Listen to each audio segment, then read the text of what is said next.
Page 10, Londonderry Air. The idea with this piece in this book is to show you an example of piano music that uses 3 stabs instead of 2. So we get this sometimes. You notice the curly brace, that covers all 3 stabs. All 3 are connected together. So good, we get to read 3 stabs.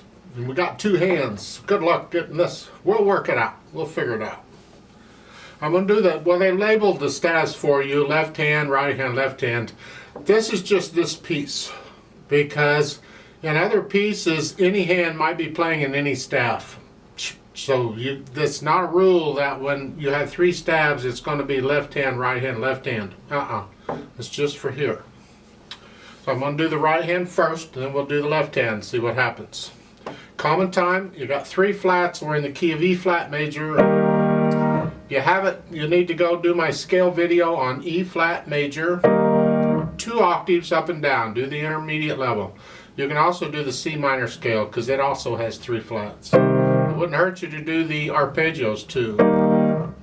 But right hand first. The first measure has 3 counts in it. It's a pickup measure. We're coming in on beat 2. Well, if you look at the end, the last measure has 1. It all works out. And they're saying, now bass clef down here. And then thumb, and again I play these legato to start with, or as legato as I can. We'll put in the phrasing later. So as you're here, and then going on, cross over, connect it. Now they're saying lift up and come up here. I don't know about that, especially if you have thick hands. You may want to stay here and come here and the thumb here on here. You have to work it out. If you have big hands, that shouldn't be a problem to come up here. You can second finger or third finger, either one on the E flat, and then come up here. And then in the second line, go ahead and use the little finger on the C. And I do a 4, 3, 2, 4. So I don't have to put a thumb on that black key. And then you're going to...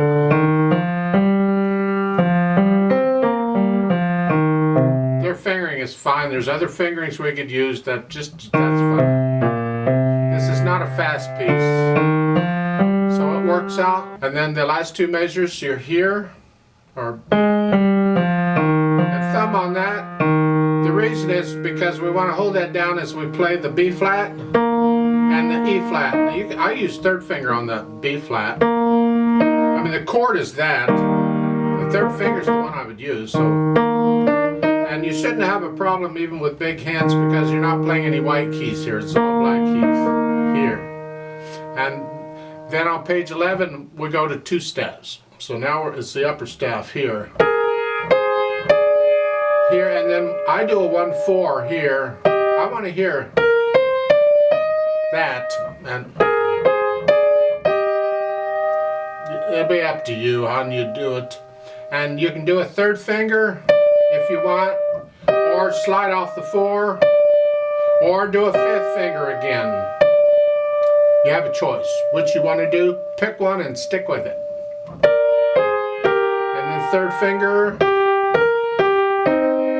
And then second line here, I do a 2-4, then a 1-5. You don't need to use thumb on all those. No. 1, 2.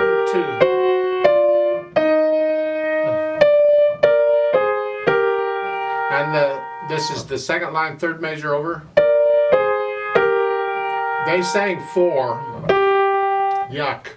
I would suggest you just, thumb is there, use it. And then cross over to here. So again, those 2 measures. And hold the whole note down as you play this. And then you can lift up and come up. They're saying here.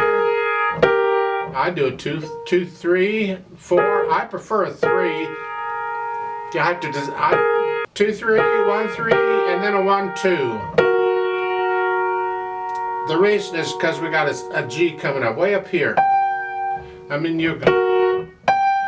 because of the articulation, we're going to get away with this because, I mean, their fingering would work.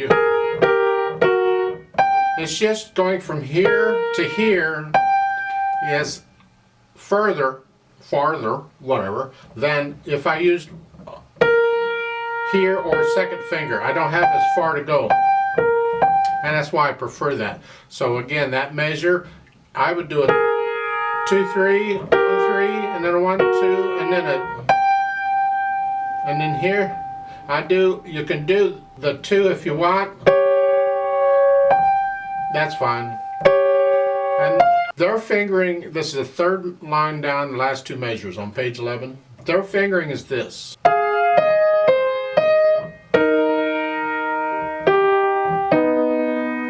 Yeah. I mean, the pedal will help you out, but this is an awkward fingering. I don't like it. This is why we try and finger things legato when we figure out a fingering.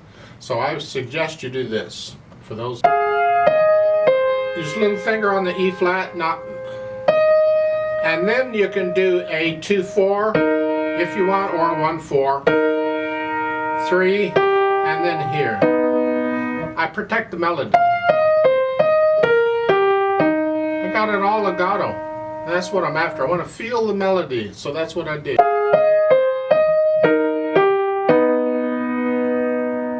I can't hold the thumb down the whole time, but I do the best I can. But I got that melody covered. And then go on. The left hand will cover those 2 notes, and then the right hand gets the last note in that measure. Make sure you hold these half notes down as best you can. And then at the end, this is a little tricky. So you're going to play the E flat, and that's tied, so you're going to hold it down for the rest of the piece. Then later, you add the G, and that's tied to the next G, so you're going to hold it down, and then add the other G. So you got 3 notes at the end, one at a time, here and then here. So it's a little awkward the way it's written, but that's what's written. And I do use the 4th finger. Yeah. Let's look at the left hand. You think the right hand was fun? Hang on, here we go. Left hand at the beginning. I don't care which finger you use, doesn't matter. And then you got to go over on the top staff. You got to catch these in the treble clef. And then here. And now back to the bottom, bass. And then back to the top. You can use that or that. It doesn't matter which finger you use on that, but your hand is in this position. At the chord, and second finger's on the note for the chord, so that's what I would typically do if I played it in the music. And then the second line, G, and come up. I use 5 and 2. It's just, it keeps the thumb out of the way and my hand's out here more. Otherwise, you got to get up closer. I don't like getting close to the fall board. It can cause problems. And then the next measure is an F. Little finger, rest. That or that, either one. I mean, they're all black keys, it doesn't matter. And then here, we're going to do that some more. You can work that. Now let's go over to page 11.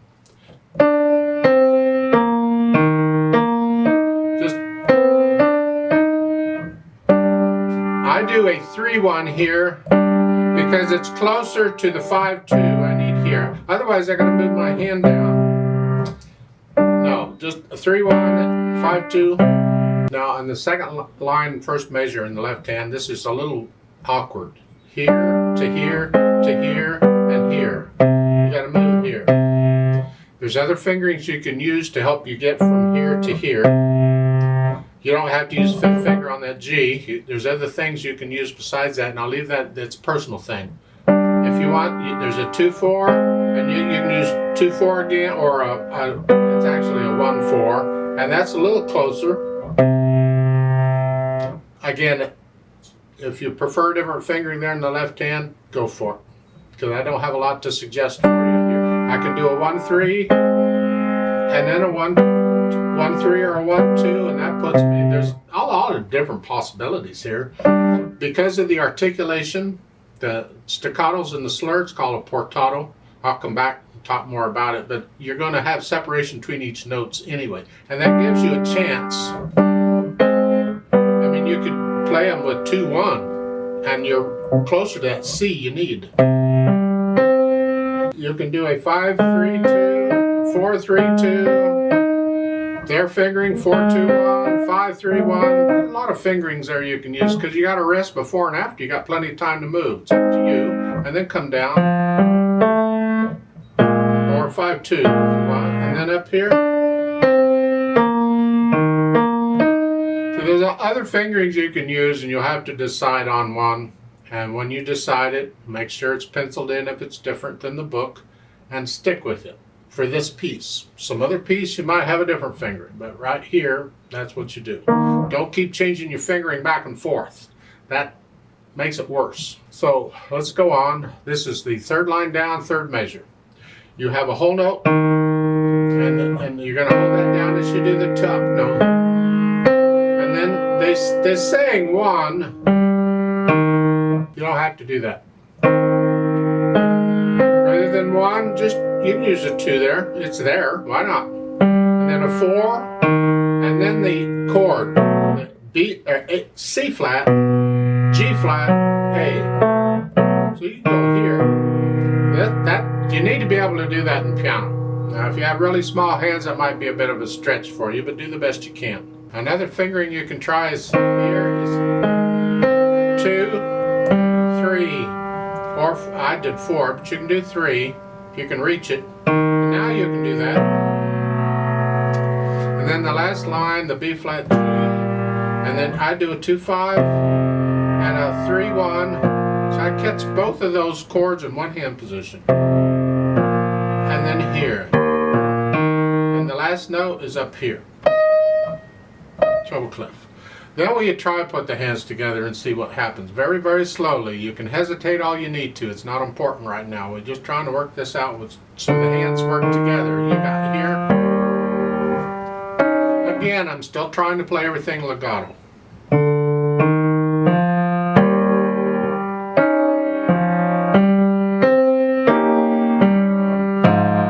So there's no time in the left hand to get from here to here.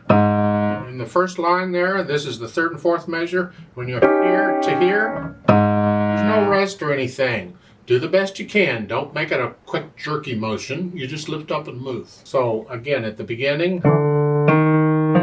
here, because hold on to that note until right before you gotta move. Don't, just because the pedal's down doesn't mean you can immediately get off. I mean, you could, but let's hold the notes down.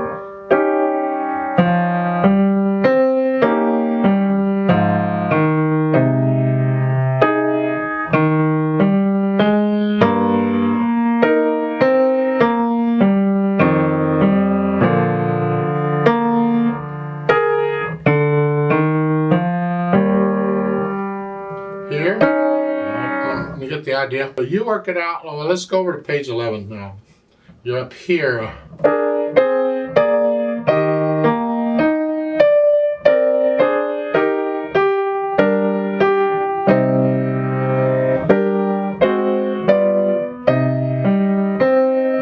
That D is by itself. Get off the left hand there.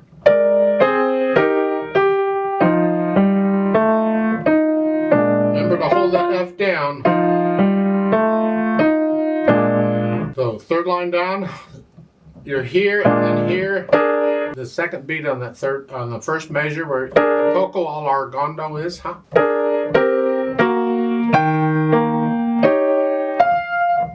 Hold the whole notes down. You got whole notes.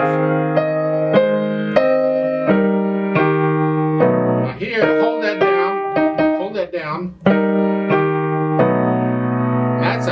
It's a mean looking chord, but it sounds wonderful. It's a C flat, G flat, A, C flat, E flat. It's actually a diminished chord as well. Okay, that's what we're doing. And then last line. And again, here, get up. The pedal's going to keep the chord going, because the right hand's got to get off these notes.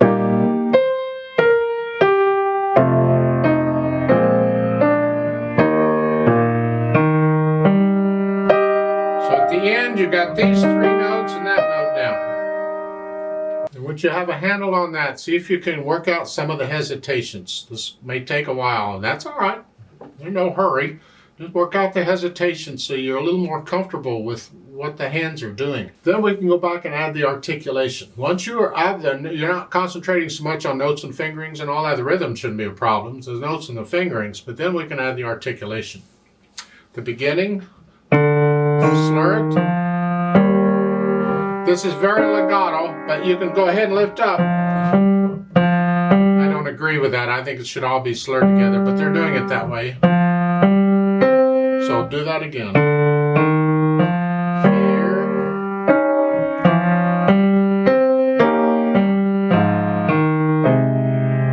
Lift up.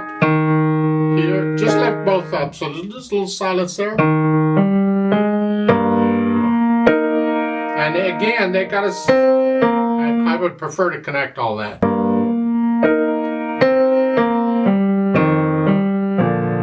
Here is a staccato with a slur. That's called a portato. It is a long staccato. It simply means you just disconnect the notes. So it's here. Don't hold it out a full beat. Cut it short. Maybe like an eighth note. Rest. Both of them. It's not short. It's a long staccato. But it's not. Get the idea.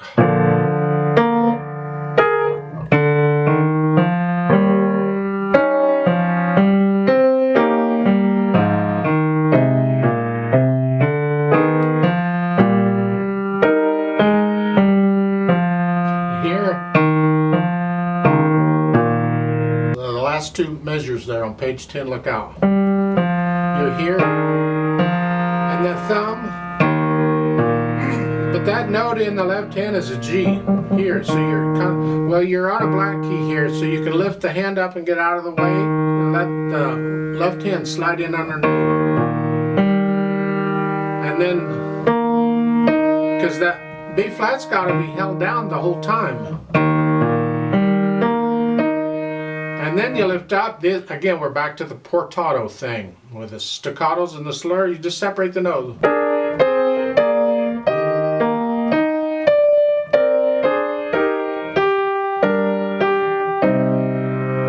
Portato again.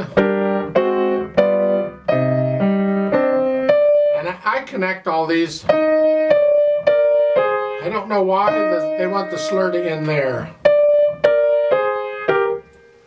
It's a different way of interpreting it. We don't have the words, so I'd follow the sentences in the words if it were that way. But I don't have the words here.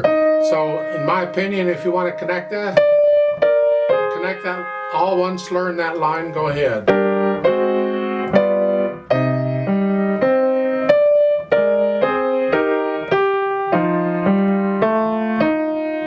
And again, portato.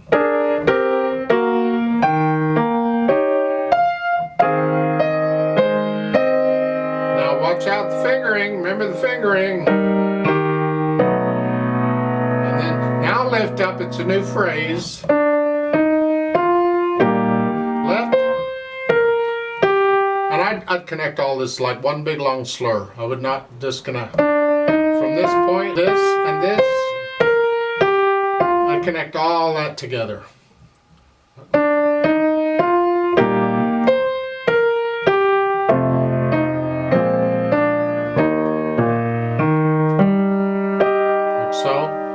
I don't agree with the slurring. Go ahead and work out the articulation and keep working getting rid of the hesitations, and then we can add the dynamics. Well, it starts out moderately soft. They're giving you dynamics on the different stabs. In my opinion, the melodies should come out above everything else. So if I'm going to play this moderately soft, I can't tell you what moderately soft is. It's sort of soft. You'll have to decide that for yourself. It says very soft for the chords, but in my opinion, it should be just make it under moderately soft. Just we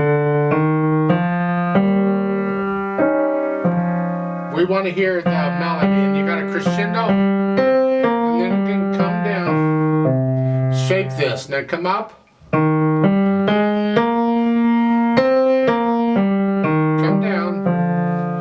Basically, you're just shaping these phrases, and keep the left hand out of the way. at the beginning.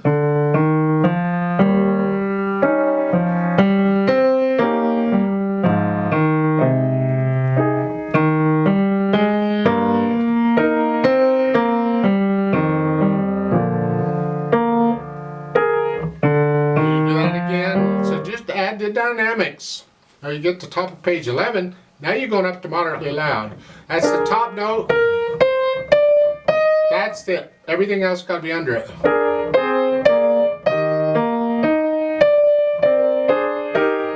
Come down. You go back up to moderately loud.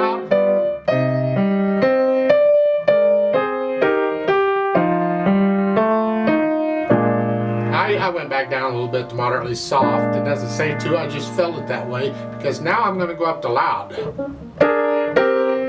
This is like the climax of the piece right here. See the poco all largando? That means spread it out just a little bit. It means slow down a little bit. Like so, it's and you're singing.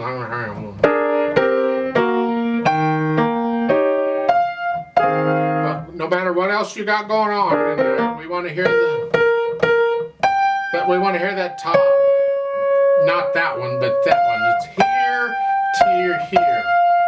That's what we want to hear. Everything else has got to be under it.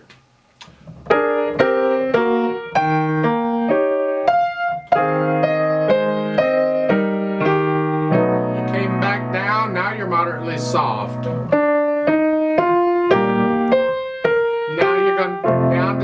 Very soft, and that's very, this is, I would play it soft, and everything else is very soft,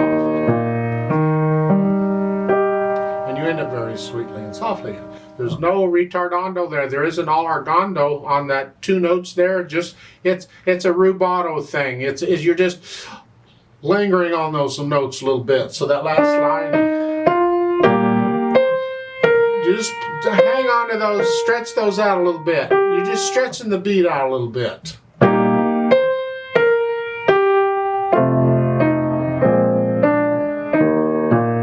And if you want to stay slow for the rest of it, that's fine too. It's all part of interpreting the piece. You have to get through all these mechanical stuff, and then you make the piece yours. And you start interpreting, you start feeling the music, and that's where the magic really happens. Now we need some pedal to help us out with the overtones and connecting things for us, but we don't want the pedal to get in the way. So I'm going to push the notes down and then the pedal. The pedal it's a syncopated pedal. The pedal follows what the fingers are doing. So at the beginning it's here, push the notes down at first and then the pedal. Now just because the pedal's down doesn't mean I can immediately get off of that. I should, out of good technical habit, I should hang on to that note with the finger as long as I can until I have to move.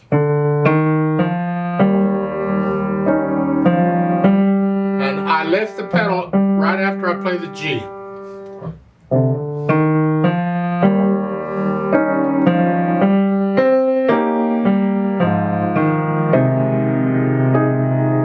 And lift it up before we want to hear a phrase.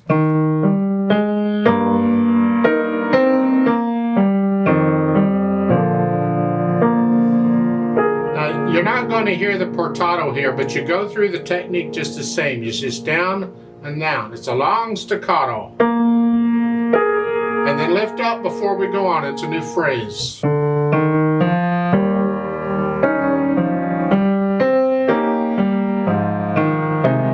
Now here, we're careful because you don't want to mess this up. You don't want all that in a pedal. Ugh. So we're only pedaling long enough to hang on to the whole note as best we can. Actually, when I hit that B flat, I'm lifting the pedal up right there. I'm cutting the whole note a little bit short.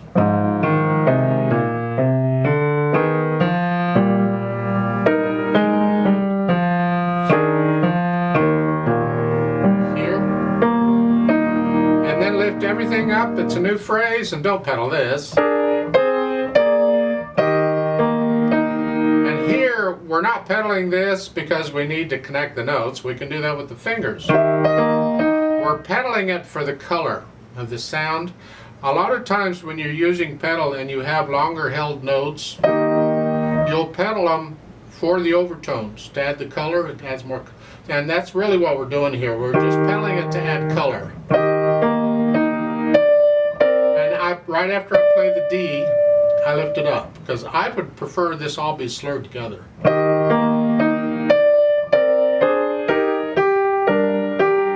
This is overlapping, then lift up, a beat rest, and then portato. Again.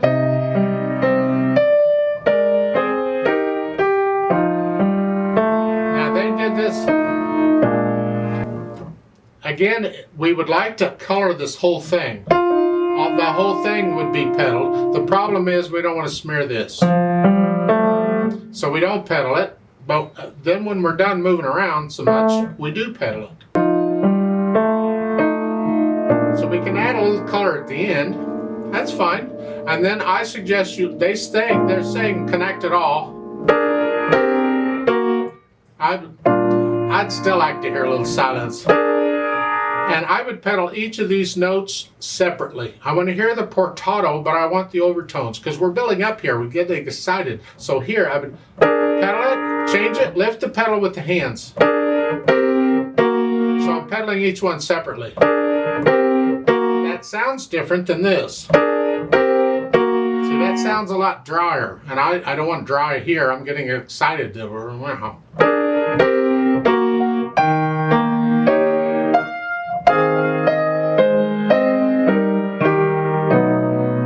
We come back down, silence before, that's a new phrase.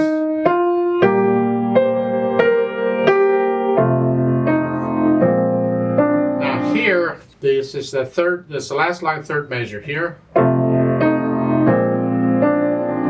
no, I disagree. We're soft, we're dying away. We want the sound to start dying away. I don't want to be smearing this. It's too much. So I'm suggesting that we only pedal enough to connect the left hand. Now we can do it with the hand,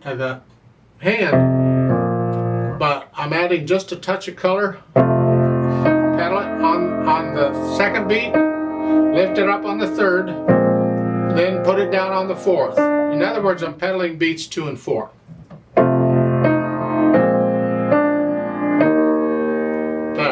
A little bit of touch, just a touch of color, but I'm dying away here.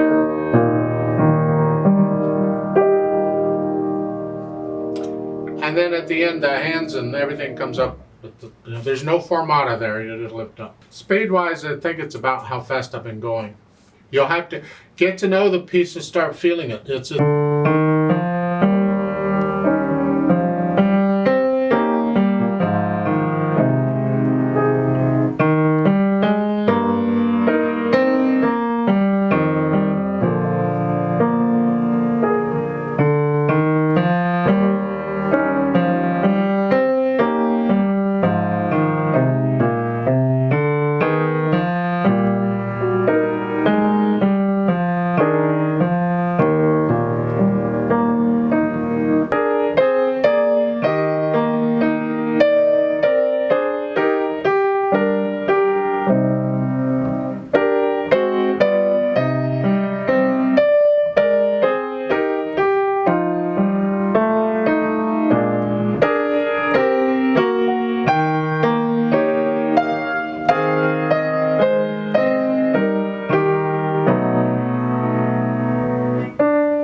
different ways of interpreting this. That's just one idea. If I played this a dozen times, I'd play it different every time.